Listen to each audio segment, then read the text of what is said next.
हरे कृष्णा, राधे राधे। आज की कथा में आप सभी भक्तों का हार्दिक स्वागत है। भगवान श्री कृष्ण और श्रीमती राधा रानी की कृपा सदैव आप और आपके समस्त परिवार पर बनी रहे। और अब भगवान श्री हरि विष्णु का ध्यान करके आज की पावन कथा का प्रारंभ करते हैं।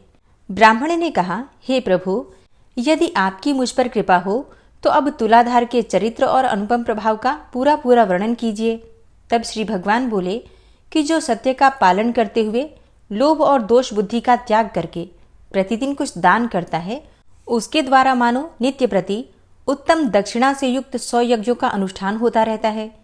सत्य से सूर्य का उदय होता है, सत्य से ही वायु चलती रहती है और सत्य के ही प्रभाव से समुद्र अपनी मर्यादा का उल्लंघन नहीं करता और भगवान कच्छप इस पृथ्वी को अपनी पीठ पर धारण किए रहते हैं।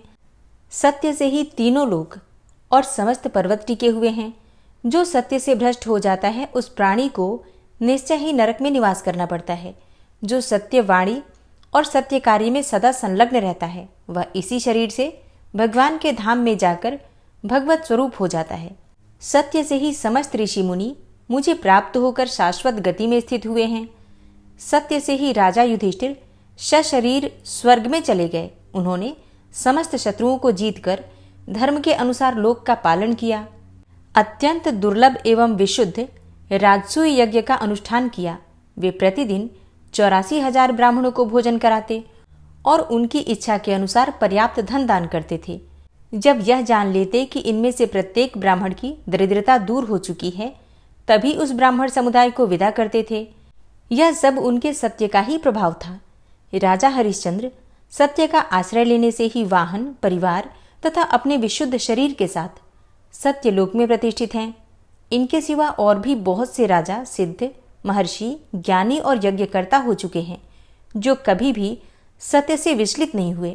अतः लोक में जो सत्यपरायण है वही संसार का उद्धार करने में समर्थ होता है। महात्मा तुलाधार सत्य भाषण में स्थित हैं।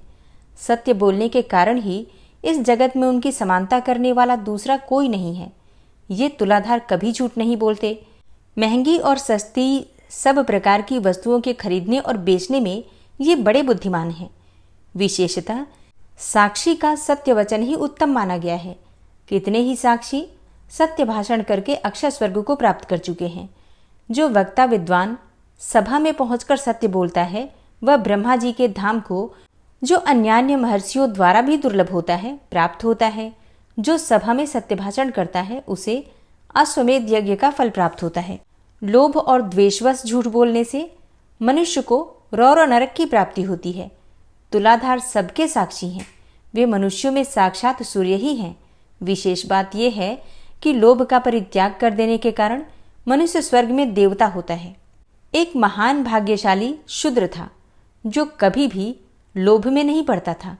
वह साग खाकर, बाजार से अन्न के दाने चुनकर तथा खेतों में धान की बालें बीनकर बड़े दुख से जीवन का निर्वाह करता था। उसके पास 2 फटे पुराने वस्त्र थे तथा वह अपने हाथों से ही सदा पात्र का काम लेता था।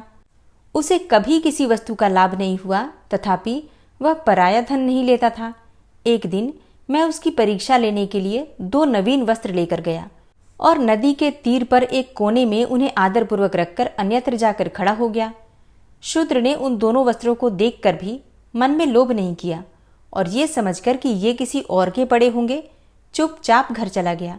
तब यह सोचकर कि बहुत थोड़ा लाभ होने के कारण ही उसने इन वस्त्रों को नहीं लिया होगा, मैंने गूलर के फल में सोने का टुकड़ा डालकर उसे वहीं रख दिया। मगध प्रदेश, नदी का तट और कोने का निर्जन स्थान, ऐसी जगह पहुंचकर उसने उस अद्भुत फल को देखा। उस पर दृष्टि पड़ते ही वह बोल उठा, बस, ये तो कोई कृत्रिम विधान दिखाई देता है। इस समय इस फल को ग्रहण कर लेने पर मेरी अलोभ वृत्ति नष्ट हो जाएगी और इस धन की रक्षा करने में बड़ा कष्ट होता है। यह अहंकार का स्थान है। जितना ही लाभ होता है उतना ही लोभ बढ़ता जाता है। लाभ से ही लोभ की उत्पत्ति होती है। लोभ से ग्रस्त मनुष्य को सदा ही नरक में रहना पड़ता है। यदि यह गुणहीन द्रव्य मेरे घर में रहेगा तो मेरी स्त्री और पुत्रों को उन्माद हो जाएगा। उन्माद कामजनित विकार है। उससे बुद्धि में भ्रम हो जाता है और भ्रम से मोह और अहंकार की उत्पत्ति होती है। उनसे क्रोध और लोभ का प्रादुर्भाव होता है और इन सब की अधिकता होने पर तपस्या का नाश हो जाएगा। तपस्या का क्षय हो जाने पर चित्त को मोह में डालने वाला मालिन्य पैदा होगा।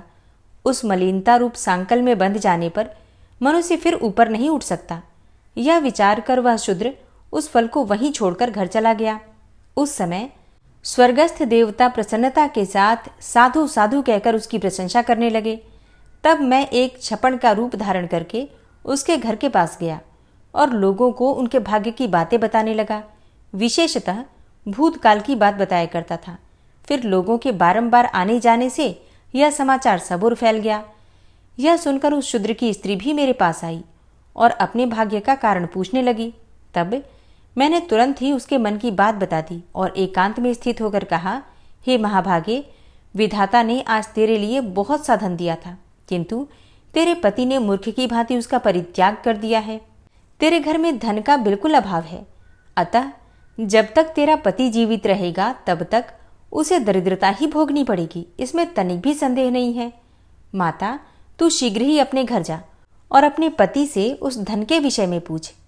इस मंगलमय वचन को सुनकर वह अपने पति के पास गई और उस दुखद वृतांत की चर्चा करने लगी। उसकी बात को सुनकर शूद्र को बड़ा विस्मय हुआ। वह कुछ सोचकर पत्नी को साथ लिए मेरे पास आया और एकांत में मुझसे बोला, हे क्षपणक, बताओ तुम क्या कहते थे। क्षपणक बोला, हे तात, तुम्हें प्रत्यक्ष धन प्राप्त हुआ था, फिर भी तुमने अवज्ञापूर्वक तिनके की भांति उसका परित्याग कर दिया। ऐसा क्यों किया? जान पड़ता है कि तुम्हारे भाग्य में भोग नहीं बंधा है। धन के अभाव में तुम्हें जन्म से लेकर मृत्यु तक अपने और बंधु बांधवों के दुख देखने पड़ेंगे। प्रतिदिन मृतक किसी अवस्था भोगनी पड़ेगी। इसलिए शीघ्र ही उस धन को ग्रहण करो और निष्कंटक भोग भोगो। शूद्र ने कहा, हे क्षपणक, मुझे धन की इच्छा नहीं है। धन संसार बंधन में डालने वाला एक जाल है। उसमें फंसे हुए मनुष्य का फिर उद्धार नहीं होता। इस लोक और परलोक में भी धन के जो दोष हैं उन्हें सुनो। धन रहने पर चोर, बंधु बांधव तथा राजा से भी भय प्राप्त होता है। सब मनुष्य उस धन को हड़प लेने के लिए धनी व्यक्ति को मार डालने की अभिलाषा रखते हैं। फिर धन कैसे सुखद हो सकता है?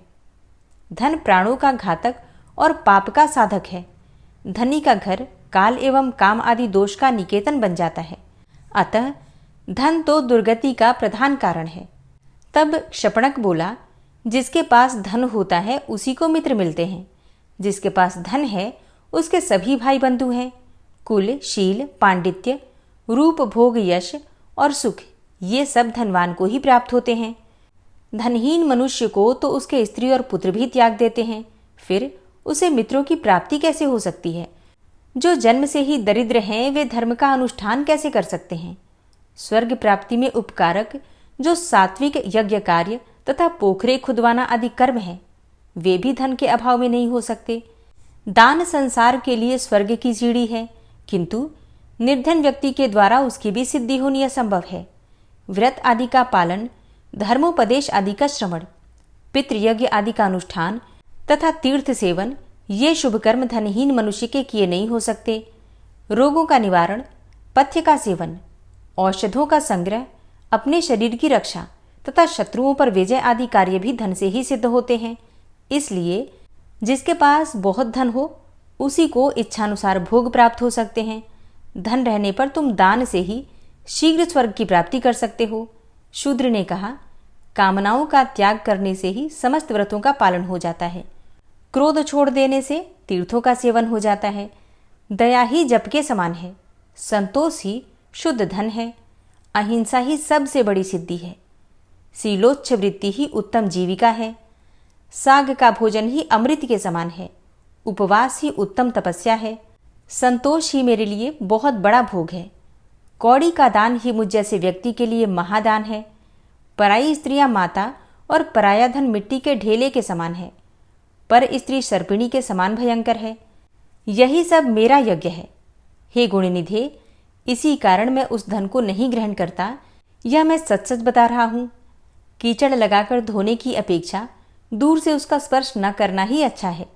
श्री भगवान कहते हैं, हे नरश्रेष्ठ, उस शूद्र के इतना कहते ही संपूर्ण देवता उसके शरीर और मस्तक पर फूलों की वर्षा करने लगे। देवताओं के नगारे बज उठे। गंधर्वों का गान होने लगा। तुरंत ही आकाश से विमान उतर आया।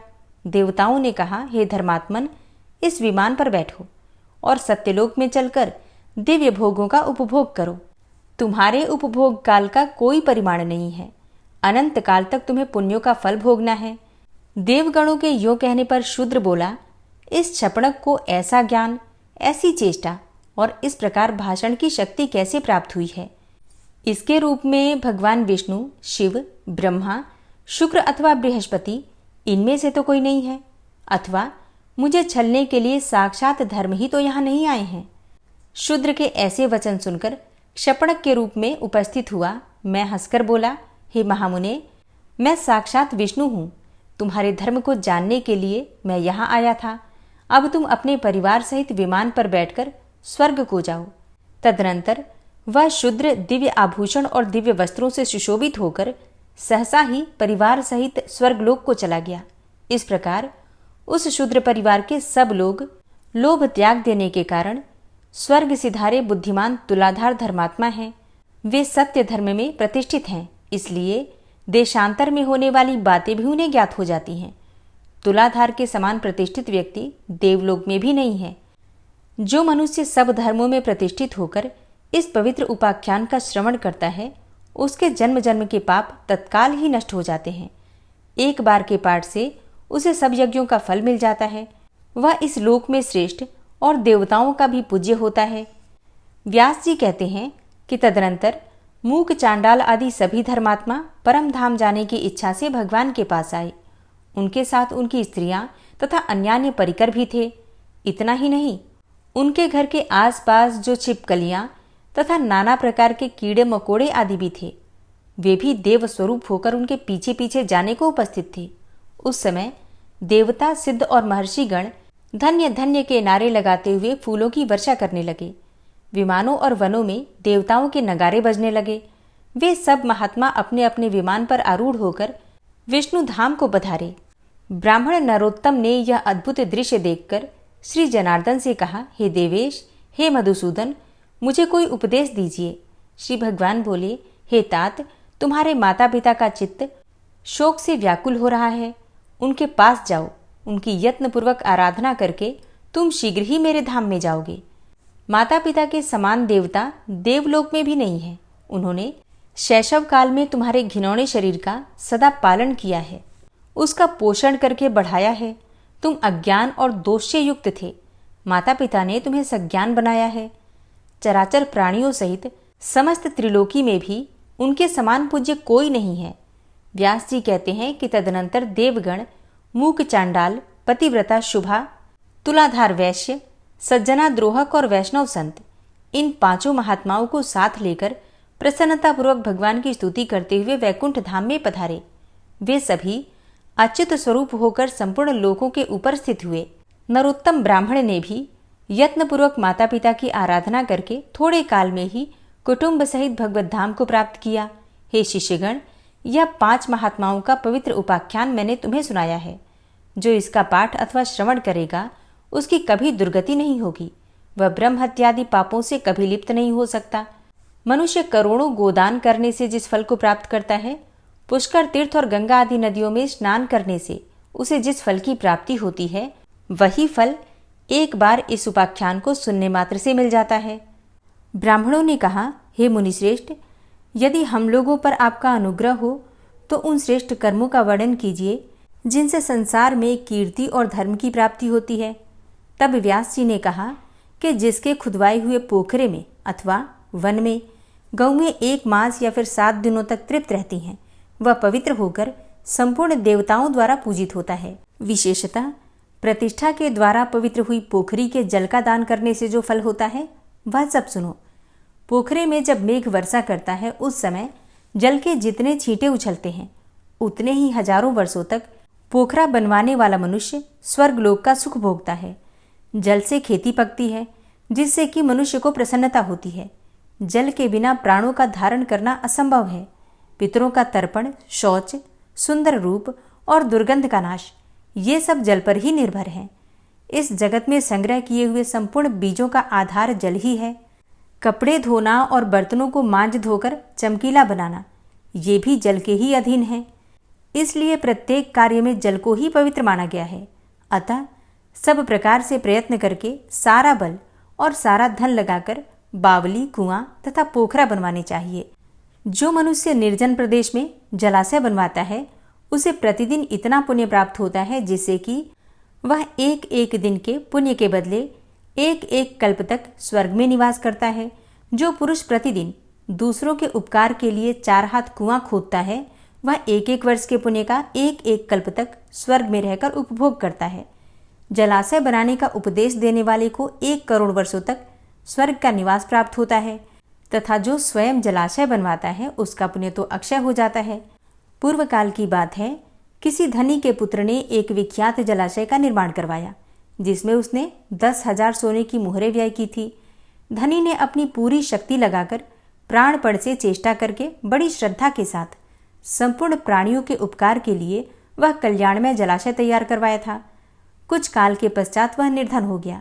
उसके बाद एक दूसरा धनी उसके बनवाए हुए जलाशय का मूल्य देने को उद्यत हुआ और कहा कि मैं इस जलाशय के लिए 10,000 स्वर्ण मुद्राएं दूंगा। इसे खुदवाने का पुण्य तो तुम्हें मिल ही चुका है, मैं केवल मूल्य देकर इसके ऊपर अपना अधिकार करना चाहता हूँ। यदि तुम्हें लाभ जान पड़े तो मेरा प्रस्ताव स्वीकार करो। धनी के ऐसा कहने पर जलाशय निर्माण करवाने वाले ने उसे इस प्रकार उत्तर दिया, भाई 10,000 का पुण्यकाल तो इस जलाशय से मुझे रोज ही प्राप्त होता है। पुण्यवेत्ताओं ने जलाशय निर्माण का ऐसा ही पुण्य माना है। इस निर्जन प्रदेश में मैंने यह कल्याणमय सरोवर निर्माण करवाया है। इसमें सब लोग अपनी इच्छा के अनुसार स्नान और जलपान आदि कार्य करते हैं। उनकी ये बात सुनकर लोगों ने खूब हंसी उड़ाई। तब वह लज्जा से पीड़ित होकर बोला, हमारी यह बात सच है, विश्वास न हो तो धर्मानुसार इसकी परीक्षा कर लो। धनी ने ईर्ष्यापूर्वक कहा, बाबू मेरी बात सुनो, मैं पहले तुम्हें 10,000 स्वर्ण मुद्राएं देता हूँ। इसके बाद मैं पत्थर लाकर तुम्हारे जलाशय में डालूंगा। पत्थर स्वाभाविक ही पानी में डूब जाएगा। फिर यदि वह समयानुसार पानी के ऊपर आकर तैरने लगेगा तो मेरा रुपया मारा जाएगा, नहीं तो इस जलाशय पर धर्मतः मेरा अधिकार हो जाएगा। जलाशय बनवाने वाले ने बहुत अच्छा कहकर उससे 10,000 मुद्राएं ले ली और अपने घर को चल दिया। अब धनी ने कई गवाह बुलाकर उनके सामने इस महान जलाशय में पत्थर गिरवाया। उसके इस कार्य को मनुष्यों, देवताओं और असुरों ने भी देखा। तब धर्म के साक्षी ने धर्मतुला पर 10,000 स्वर्ण मुद्राएं और जलाशय के जल को तोला, किंतु वे मुद्राएं जलाशय से होने वाले एक दिन के जलदान की भी तुलना न कर सकी। अपने धन को व्यर्थ जाते देखकर धनी के हृदय को बड़ा दुख हुआ। दूसरे दिन वह पत्थर भी द्वीप की भांति जल के ऊपर तैरने लगा।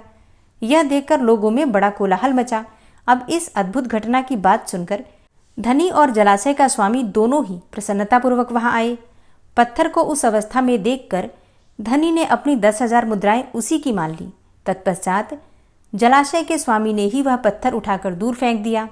श्री व्यास जी आगे कहते हैं कि नष्ट होते हुए जलाशय को पुनः खुदवाकर उसका उद्धार करने से जो पुण्य प्राप्त होता है उसके द्वारा मनुष्य स्वर्ग में निवास करता है तथा प्रत्येक जन्म में वह शांत और सुखी होता है।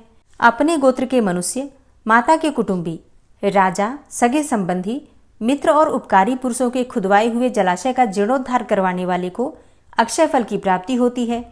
तपस्वियों, अनाथों और विशेषतः ब्राह्मणों के लिए जलाशय खुदवाने से भी मनुष्य अक्षय स्वर्ग का सुख भोगता है।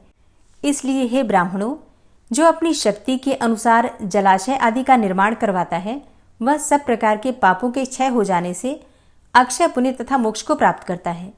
जो धार्मिक मनुष्य लोक में इस महान धर्ममय उपाख्यान को सुनता है और सुनाता है उसे सब प्रकार के जलाशय दान करने का फल प्राप्त होता है। सूर्य ग्रहण के समय गंगा जी के उत्तम तट पर 1 करोड़ गोदान करने का जो फल प्राप्त होता है वही इस प्रसंग को सुनने से मनुष्य को प्राप्त हो जाता है। तदनंतर व्यास जी कहते हैं कि अब मैं संपूर्ण वृक्षों के लगाने का अलग अलग फल कहूंगा। ध्यानपूर्वक सुनिए। जो जलाशय के तट पर चारों ओर पवित्र वृक्षों को लगाता है उसके पुण्य फल का वर्णन नहीं किया जा सकता। अन्य स्थानों में वृक्ष लगाने से जो फल प्राप्त होता है जल के समीप लगाने पर उसकी अपेक्षा करोड़ों गुना अधिक फल प्राप्त होता है।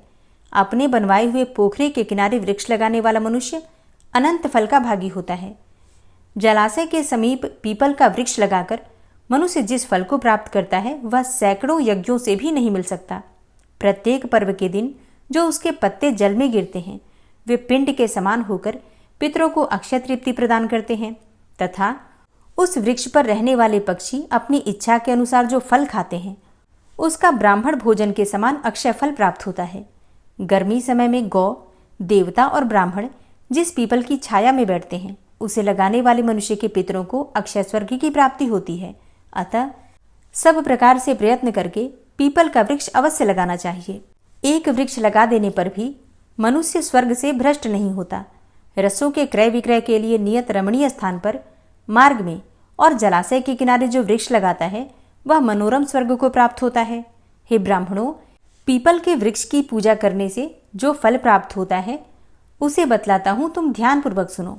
जो मनुष्य स्नान करके पीपल के वृक्ष का स्पर्श करता है वह सब प्रकार के पापों से मुक्त हो जाता है।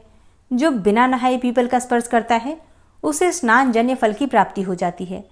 अश्वत्थ के दर्शन से पापों का नाश हो जाता है और स्पर्श से लक्ष्मी की प्राप्ति होती है।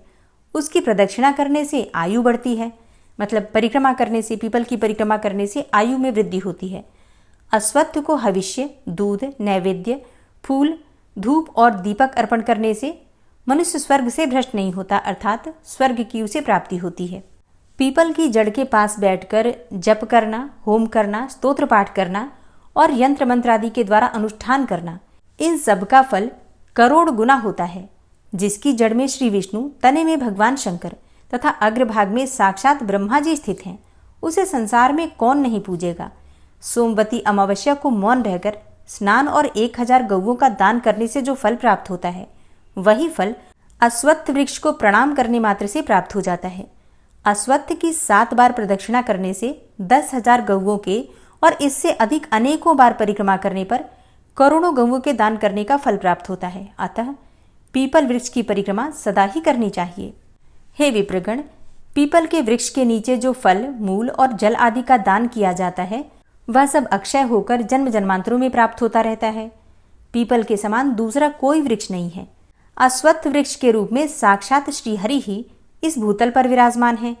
जैसे संसार में ब्राह्मण, गौ तथा देवता पूजनीय होते हैं, उसी प्रकार पीपल का वृक्ष भी अत्यंत पूजनीय माना गया है। पीपल को रोपने, रक्षा करने, छूने तथा पूजने से वह क्रमशः धन, पुत्र, स्वर्ग और मोक्ष प्रदान करता है। जो मनुष्य अश्वत्थ वृक्ष के शरीर में कहीं कुछ चोट पहुंचाता है, उसकी डाली या फिर टहनी काट लेता है, वह 1 कल्प तक नरक भोगकर चांडाल आदि की योनि में जन्म ग्रहण करता है। और जो कोई पीपल को जड़ से काट देता है उसका कभी नरक से उद्धार ही नहीं होता। यही नहीं, उसकी पहली कई पीढ़ियां भयंकर रौरव नरक में पड़ती हैं। बेल के 8, बरगद के 7 और नीम के 10 वृक्ष लगाने का जो फल प्राप्त होता है, पीपल का 1 वृक्ष लगाने से भी वही फल प्राप्त हो जाता है। व्यास जी आगे कहते हैं कि हे ब्राह्मणों, अब मैं पांसले अर्थात प्याऊ का लक्षण बताता हूँ। जहाँ जल का अभाव हो ऐसे मार्ग में पवित्र स्थान पर एक मंडप बनाएं। वह मार्ग ऐसा होना चाहिए जहाँ बहुत से पथिकों का आना जाना लगा रहता हो। वहाँ मंडप में जल का प्रबंध रखें और गर्मी, बरसात तथा शरद ऋतु में बटोहियों को जल पिलाता रहें। 3 वर्षों तक इस प्रकार पसले को अर्थात प्याऊ को चालू रखने से पोखरा खुदवाने का पुण्य प्राप्त हो जाता है। जो जलहीन प्रदेश में ग्रीष्म ऋतु में 1 मास तक पांसला चलाता है अर्थात प्याऊ चलवाता है, वह 1 कल्प तक स्वर्ग में सम्मान पूर्वक निवास करता है। जो पोखरे आदि के फल को पढ़ता है अथवा सुनाता है वह पापों से मुक्त होता है और उसके प्रभाव से उसकी सद्गति हो जाती है। अब ब्रह्मा जी ने सेतु बांधने का जैसा फल बताया है वह भी सुनो। जहाँ का मार्ग दुर्गम हो, दुस्तर कीचड़ भरा हो तथा जो प्रचुर कंटकों से अकीर्ण हो, वहाँ पुल बंधवाकर मनुष्य पवित्र हो जाता है तथा देवत्व को प्राप्त होता है। जो 1 बित्ते का भी पुल बंधवा देता है वह 100 दिव्य वर्षों तक स्वर्ग में निवास करता है। अतः जिसने पहले कभी 1 बित्ते का भी पुल बंधवाया है वह राजवंश में जन्म ग्रहण करता है और अंत में महान स्वर्ग को प्राप्त होता है। इसी प्रकार जो गोचर भूमि छोड़ता है वह कभी स्वर्ग से नीचे नहीं गिरता। गोचर भूमि अर्थात जहाँ पर गौएं चरती हैं। गोदान करने वाले को जो गति प्राप्त होती है वही उसकी भी होती है। जो मनुष्य यथाशक्ति गोचर भूमि छोड़ता है उसे प्रतिदिन 100 से भी अधिक ब्राह्मणों को भोजन कराने का पुण्य फल प्राप्त होता है। और जो पवित्र वृक्ष और गोचर भूमि का उच्छेद करता है, उसकी 21 पीढ़ियां रौरव नरक में पकाई जाती हैं। गांव के गोपाल तक को चाहिए कि गोचर भूमि को नष्ट करने वाले मनुष्य का पता लगाकर उसे दंड दे। जो मनुष्य भगवान श्री विष्णु की प्रतिमा के लिए 3 या फिर 5 खंभों से युक्त शोभा संपन्न और सुंदर कलश से विभूषित मंदिर बनवाता है, अथवा इससे भी बढ़कर जो मिट्टी या फिर पत्थर का देवालय निर्माण करवाता है, उसके खर्च के लिए धन और वृत्ति लगाता है तथा मंदिर में अपने इष्ट देव की विशेषता भगवान श्री विष्णु की प्रतिमा स्थापित करके शास्त्रोक्त विधि से उसकी प्रतिष्ठा करवाता है, वह नरश्रेष्ठ भगवान श्री विष्णु के सायुज्य को प्राप्त होता है। श्री विष्णु या श्री शिव की प्रतिमा बनवाकर उसके साथ अन्य देवताओं की भी मनोहर मूर्ति निर्माण कराने से मनुष्य जिस फल को प्राप्त करता है, वह इस पृथ्वी पर हजारों यज्ञ, दान और व्रत आदि करने से भी नहीं मिलता। अपनी शक्ति के अनुसार श्री शिवलिंग के लिए मंदिर बनवाकर धर्मात्मा पुरुष वही फल प्राप्त करता है जो श्री विष्णु प्रतिमा के लिए मंदिर बनवाने से मिलता है। वह शिव के सायुज्य को प्राप्त करता है। जो मनुष्य अपने घर में श्री भगवान शंकर की सुंदर प्रतिमा स्थापित करता है, वह 1 करोड़ कल्पों तक देवलोक में निवास करता है। जो मनुष्य प्रसन्नतापूर्वक श्री गणेश जी का मंदिर बनवाता है, वह देवलोक में पूजित होता है। उसी प्रकार जो नरश्रेष्ठ भगवान सूर्य का मंदिर बनवाता है, उसे उत्तम फल की प्राप्ति होती है। सूर्य प्रतिमा के लिए पत्थर का मंदिर बनवाकर मनुष्य 100 करोड़ कल्पों तक स्वर्ग भोगता है। जो इष्ट देव के मंदिर में 1 मास तक अहर्निश घी का दीपक जलाता है, मतलब अखंड दीपक प्रज्वलित करता है पूरे 1 महीने तक, वह उत्तम देवताओं से पूजित होकर 10,000 दिव्य वर्षों तक स्वर्गलोक में निवास करता है। तिल के अथवा दूसरे किसी तेल से दीपक जलाने का फल घी की अपेक्षा आधा होता है, अर्थात जो दीपक हम घी से प्रज्वलित करते हैं उसका फल बाकी सभी चीजों से अधिक होता है। 1 मास तक जल चढ़ाने से जो फल मिलता है, उससे मनुष्य ईश्वर भाव को प्राप्त होता है। शीतकाल में देवता को रुईदार कपड़ा चढ़ाकर मनुष्य सब दुखों से मुक्त हो जाता है। देव विग्रह को ढकने के लिए 4 हाथ का सुंदर वस्त्र अर्पण करके मनुष्य कभी स्वर्ग से नहीं गिरता। देव विग्रह अर्थात देवताओं की मूर्ति को अगर हम वस्त्र अर्पित करते हैं, मतलब सुंदर रेशमी वस्त्र अर्पित किए जाते हैं, तो स्वर्ग की प्राप्ति होती है। उन्नति की इच्छा रखने वाले पुरुषों को स्वयंभू शिवलिंगों की पूजा करनी चाहिए। जो विद्वान एक बार भी शिवलिंग की परिक्रमा करता है, वह 100 दिव्य वर्षों तक स्वर्गलोक का सुख भोगता है। इसी प्रकार क्रमशः स्वयंभू शिवलिंग को नमस्कार करके मनुष्य विश्व वंद्य होकर स्वर्गलोक को जाता है, इसलिए प्रतिदिन उन्हें प्रणाम करना चाहिए। जो मनुष्य लिंग स्वरूप भगवान श्री शंकर जी के धन का अपहरण करता है, वह रौरव नरक की यातना भोगकर अंत में कीड़ा होता है। और जो मनुष्य शिवलिंग अथवा भगवान श्री विष्णु की पूजा के लिए मिले हुए दाता के द्रव्य को स्वयं ही हर लेता है, वह अपने कुल की करोड़ों पीढ़ियों के साथ नरक से उद्धार नहीं पाता। जो जल, फूल और धूप दीप आदि के लिए धन लेकर फिर लोभवश उसे उस कार्य में नहीं लगाता, वह अक्षय नरक में पड़ता है। भगवान शिव के अन्नपान का भक्षण करने से मनुष्य की बड़ी दुर्गत होती है। अतः जो ब्राह्मण शिव मंदिर में पूजा की वृत्ति से जीविका चलाता है, उसका कभी नरक से उद्धार नहीं होता। अनाथ, दीन और विशेषतः श्रोत्रिय ब्राह्मण के लिए सुंदर घर निर्माण कराकर मनुष्य कभी स्वर्गलोक से नहीं गिरता। जो इस परम उत्तम पवित्र उपाख्यान का प्रतिदिन श्रवण करता है, उसे अक्षय स्वर्ग की प्राप्ति होती है तथा मंदिर निर्माण आदि का फल भी प्राप्त हो जाता है। हरे कृष्णा। आज की कथा का यहीं पर समापन करती हूँ। इसके आगे का वृतांत आप कल की कथा में सुनेंगे। आज की कथा अगर आप ध्यान से सुनेंगे तो इसमें बहुत सारे उपाय बताए गए हैं, मतलब हर समस्या का समाधान आज की कथा में आपको मिल जाएगा।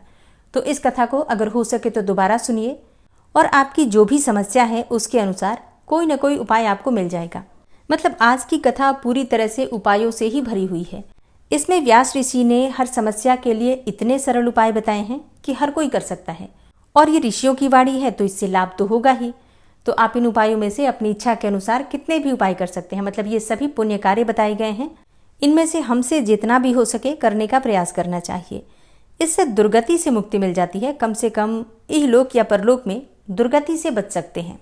तो अगर आपको पसंद आई हो आज की कथा तो वीडियो को लाइक ज़रूर किया कीजिए, और अगर संभव हो तो वीडियो को शेयर भी किया कीजिए, और कमेंट बॉक्स में राधे राधे तो ज़रूर लिखा कीजिए।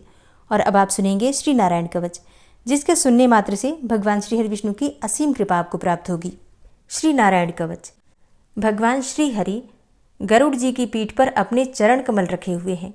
अणिमा आदि 8 सिद्धियां उनकी सेवा कर रही हैं और 8 हाथों में शंख, चक्र, ढाल, तलवार, गदा, बाण, धनुष और पाश अर्थात फंदा धारण किए हुए हैं। वे ही ओंकार स्वरूप प्रभु सब प्रकार से सब ओर से मेरी रक्षा करें। मत्स्य मूर्ति भगवान जल के भीतर जल तंतुओं से और वरुण के पास से मेरी रक्षा करें। माया से ब्रह्मचारी रूप धारण करने वाले वामन भगवान स्थल पर और विश्वरूप श्री त्रिविक्रम भगवान आकाश में मेरी रक्षा करें। जिनके घोर अट्टहास करने पर सब दिशाएं गूंज उठी थी और दैत्य पत्नियों के गर्भ गिर गए थे, वे दैत्ययुथपतियों के शत्रु भगवान नृसिंह किले, जंगल, रणभूमि आदि विकट स्थानों में मेरी रक्षा करें। अपनी दाढ़ों पर पृथ्वी को उठा लेने वाले यज्ञ मूर्ति वाराह भगवान मार्ग में, परशुराम जी पर्वतों के शिखरों पर और लक्ष्मण जी के सहित भरत के बड़े भाई भगवान रामचंद्र प्रवास के समय मेरी रक्षा करें। भगवान नारायण मारण, मोहन आदि भयंकर अभिचारों और सब प्रकार के प्रमादों से मेरी रक्षा करें। ऋषि श्रेष्ठ नर गर्व से, योगेश्वर भगवान दत्तात्रेय योग के विघ्नों से और त्रिगुणाधिपति भगवान कपिल कर्म बंधन से मेरी रक्षा करें। परम ऋषि सनत कुमार कामदेव से, हयग्रीव भगवान मार्ग में चलते समय देव मूर्तियों को नमस्कार आदि न करने के अपराध से और देवर्षि नारद सेवापराधों से और भगवान कच्छप सब प्रकार के नरकों से मेरी रक्षा करें। भगवान धन्वंतरी कुपथ्य से, जितेंद्र भगवान ऋषभदेव सुख दुख आदि भयदायक द्वंद्वों से, यज्ञ भगवान लोकापवाद से और बलराम जी मनुष्यकृत कष्टों से और श्री शेष जी क्रोधवश नामक सर्पों के गणों से मेरी रक्षा करें। भगवान श्री कृष्ण द्वैपायन व्यास जी अज्ञान से तथा बुद्धदेव पाखंडियों से और प्रमाद से मेरी रक्षा करें। धर्म रक्षा करने वाले महान अवतार धारण करने वाले भगवान कल्कि पाप बहुल कलिकाल के दोषों से मेरी रक्षा करें। प्रातःकाल भगवान केशव अपनी गदा लेकर, कुछ दिन चढ़ जाने पर भगवान गोविंद अपनी बांसुरी लेकर और दोपहर के पहले भगवान नारायण अपनी तीक्ष्ण शक्ति लेकर और दोपहर को भगवान विष्णु चक्रराज सुदर्शन लेकर मेरी रक्षा करें। तीसरे पहर में भगवान मधुसूदन अपना प्रचंड धनुष लेकर मेरी रक्षा करें और सायंकाल में ब्रह्मा आदि त्रिमूर्तिधारी माधव, सूर्यास्त के बाद ऋषिकेश, अर्धरात्रि के पूर्व तथा अर्धरात्रि के समय अकेले भगवान पद्मनाभ मेरी रक्षा करें। रात्रि के पिछले प्रहर में श्रीवत्स लांछन श्री हरि, उषा काल में खड्गधारी भगवान जनार्दन और सूर्योदय से पूर्व श्री दामोदर और संपूर्ण संध्याओं में काल मूर्ति भगवान विश्वेश्वर मेरी रक्षा करें। हे सुदर्शन, आपका आकार चक्र रथ के पहिए की तरह है। आपके किनारे का भाग प्रलयकालीन अग्नि के समान अत्यंत तीव्र है। आप भगवान की प्रेरणा से सबोर घूमते रहते हैं। जैसे आग वायु की सहायता से सूखे घास फूस जला डालती है, वैसे ही आप हमारी शत्रु सेना को शीघ्र से जला दीजिए। हे कौमुद की गदा, आपसे छूटने वाली चिंगारियों का स्पर्श वज्र के समान असह्य है। आप भगवान अजित की प्रिया हैं और मैं उनका सेवक हूँ।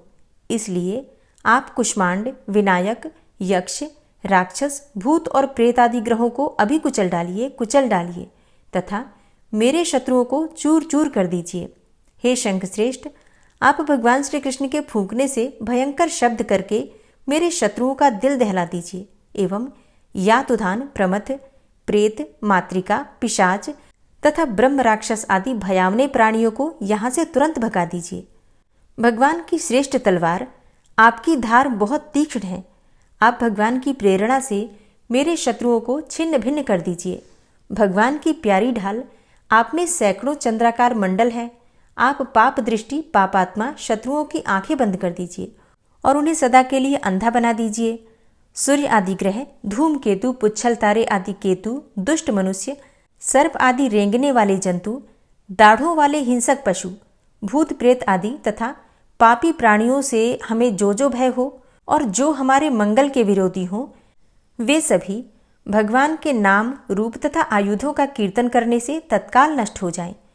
बृहद, रथंतर आदि सामवेदीय स्तोत्रों से जिनकी स्तुति की जाती है, वे वेद मूर्ति भगवान गरुड़ और विश्वक्सेन जी अपने नामोच्चारण के प्रभाव से हमें सब प्रकार की विपत्तियों से बचाएं। श्रीहरि के नाम, रूप, वाहन, आयुध तथा श्रेष्ठ पार्षद हमारी बुद्धि, इंद्रिय, मन और प्राणों को सब प्रकार की आपत्तियों से बचाएं। जितना भी कार्य अथवा कारण रूप जगत है वह वास्तव में भगवान ही है। इस सत्य के प्रभाव से हमारे सारे उपद्रव नष्ट हो जाएं। जो लोग ब्रह्म और आत्मा की एकता का अनुभव कर चुके हैं उनकी दृष्टि में भगवान का स्वरूप समस्त विकल्पों से रहित है, भेदों से रहित है। फिर भी वे अपनी माया शक्ति के द्वारा भूषण, आयुध और रूप नामक शक्तियों को धारण करते हैं। यह बात निश्चित रूप से सत्य है। इस कारण सर्वज्ञ, सर्वव्यापक भगवान श्रीहरि सदा सर्वत्र सब स्वरूपों से हमारी रक्षा करें। जो अपने भयंकर अट्टहास से सब लोगों के भय को भगा देते हैं और अपने तेज से सबका तेज ग्रस लेते हैं, वे भगवान नृसिंह दिशा विदिशा में, नीचे ऊपर, बाहर भीतर सब ओर से हमारी रक्षा करें। हे देवराज इंद्र, मैंने तुम्हें यह नारायण कवच सुना दिया है। इस कवच से तुम अपने को सुरक्षित कर लो, बस फिर तुम अनायास ही सब दैत्य युद्धपतियों को जीत कर लोगे। इस नारायण कवच को धारण करने वाला पुरुष जिसको भी अपने नेत्रों से देख लेता है अथवा पैर से छू देता है, तत्काल समस्त भयों से वो मुक्त हो जाता है। जो इस वैष्णवी विद्या को धारण कर लेता है उसे राजा, डाकू, प्रेत, पिशाच आदि और बाघ आदि हिंसक जीवों से कभी किसी प्रकार का भय नहीं होता। हे देवराज, प्राचीन काल की बात है, एक कौशिक गोत्री ब्राह्मण ने इस विद्या को धारण करके योग धारणा से अपना शरीर मरुभूमि में त्याग दिया। अब जहां उस ब्राह्मण का शरीर पड़ा था उसके ऊपर से एक दिन गंधर्वराज चित्ररथ अपनी स्त्रियों के साथ विमान पर बैठकर निकले। वहां आते ही वे नीचे की ओर सिर किए विमान सहित आकाश से पृथ्वी पर गिर पड़े। इस घटना से उनके आश्चर्य की सीमा न रही जब उन्हें बालखिल्य मुनियों ने बतलाया कि यह नारायण कवच धारण करने का प्रभाव है। तब उन्होंने उस ब्राह्मण देव की हड्डियों को ले जाकर पूर्ववाहिनी सरस्वती नदी में प्रवाहित कर दिया और फिर स्नान करके वे अपने लोक को चले गए। श्री सुखदेव जी कहते हैं, हे परीक्षित, जो पुरुष इस नारायण कवच को समय पर सुनता है और जो आदरपूर्वक इसे धारण करता है उसके सामने सभी प्राणी आदर से झुक जाते हैं और वह सब प्रकार के भयों से मुक्त हो जाता है। हे परीक्षित, शतक्रतु इंद्र ने आचार्य विश्वरूप जी से यह वैष्णवी विद्या प्राप्त करके रणभूमि में असुरों को जीत लिया और वे त्रैलोक्य लक्ष्मी का उपभोग करने लगे। श्री नारायण कवच संपूर्ण हुआ। श्री राधा कृपा कटाक्ष स्तोत्र। मुनीन्द्र वृंद वंदिते त्रिलोक शोक हारिणी प्रसन्न वक्त्र पंकजे निकुंज भूविलासिनी व्रजेन्द्र भानुनंदिनी व्रजेन्द्र सूनु संगते कदा करिष्यसि हमां कृपा कटाक्ष भाजनम्।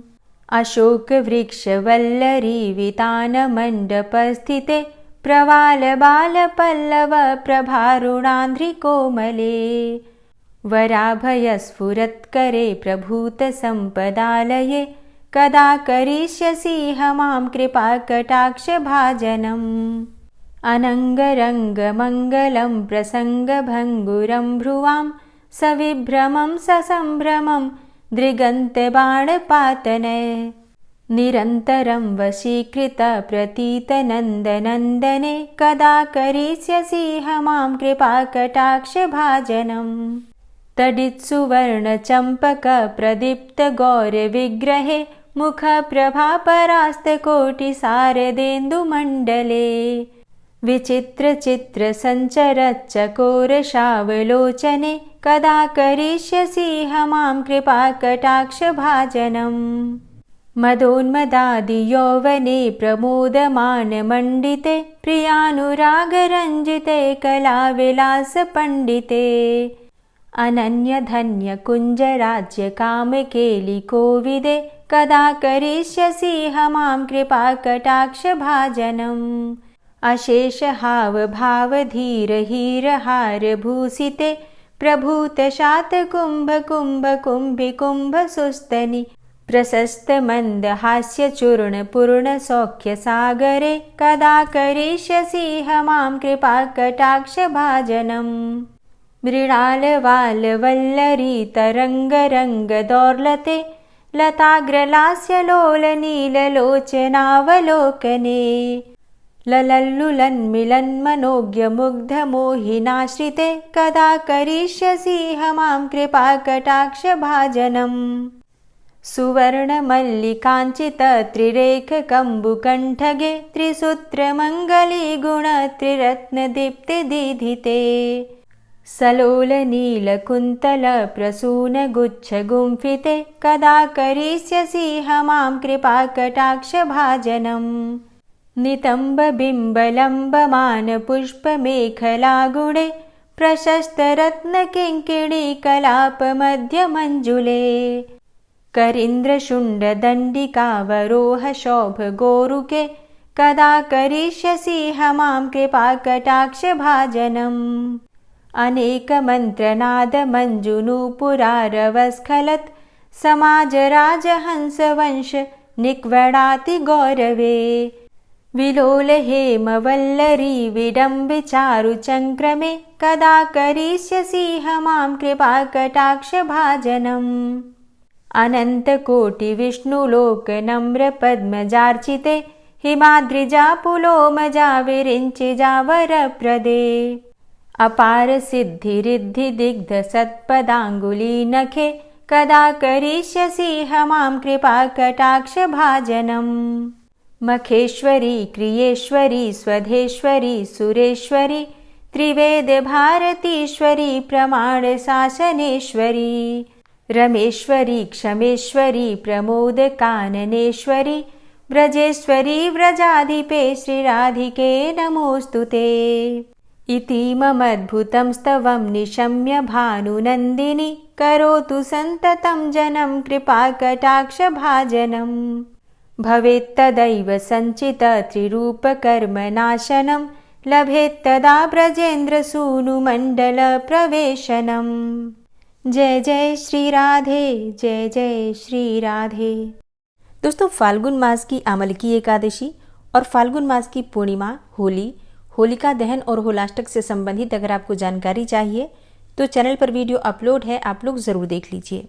और अगर आप शिवपुराण की कथा सुनना चाहते हैं तो मेरे दूसरे चैनल जिसका नाम है प्योरिटी ऑफ लाइफ, उस चैनल पर प्रतिदिन शिवपुराण की वीडियो अपलोड होती है, आप चाहें तो उसे भी सुन सकते हैं। और जो भक्त इस चैनल पर पहली बार आए हैं, अगर अभी तक आपने चैनल को सब्सक्राइब नहीं किया है तो आज की वीडियो अगर आपको अच्छी लगे तो चैनल को सब्सक्राइब करके बेल आइकन को ज़रूर प्रेस कर लीजिए। इससे ये होगा कि इस चैनल पर जो नई वीडियो अपलोड होंगी उनकी नोटिफिकेशन आपको सही समय पर प्राप्त होगी। मिलती हूँ मैं आपसे अगली वीडियो में, तब तक के लिए जय श्री राधे।